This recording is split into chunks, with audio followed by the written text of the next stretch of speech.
বছর কারাগারে দেখতে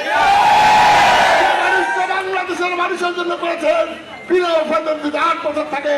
আর এই খুনি সরকারের প্রধান ছিলেন, জোর করে ক্ষমতা ছিল, একে কোনো অবস্থায় ছাড়া যাবে না। বলতে চাই এই শুধু খুনি হাতিয়ার দোষরা আগামী দিনে বাংলাদেশের রাজনীতি করার অধিকার রাখে না। ভাইরা আমার, যুব দলের রাষ্ট্রীয় মিছিল প্রমাণ করেছে এই সরকার এই বিরুদ্ধে যারা চক্রান্ত করবে, আওয়ামী লীগের দোষর ভারতের দাবেদারা ওই জাতির ষড়যন্ত্র করুক। যুব দল যখন রাজপথে যাবে, সমস্ত ওই ষড়যন্ত্র বিলকে ভেঙে খান খান হয়ে যাবে।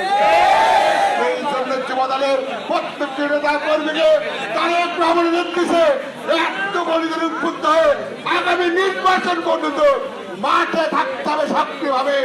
এই সুস্থ নির্বাচনের মধ্য দিয়ে বাংলাদেশে বিএনপিকে ক্ষমতা থেকে তারেক রহমানকে লন্ডন থেকে বিলের বেশে বাংলাদেশে ফিরে হলে প্রধানমন্ত্রী মানে তবেই ঘরে যাবে। ধন্যবাদ, খোদা হাফেজ, বাংলাদেশ জিন্দাবাদ, শহীদ মোবারক, বেগম খালেদা জিন্দাবাদ, তারেক রহমান জিন্দাবাদ, জেলা যুব দল জিন্দাবাদ।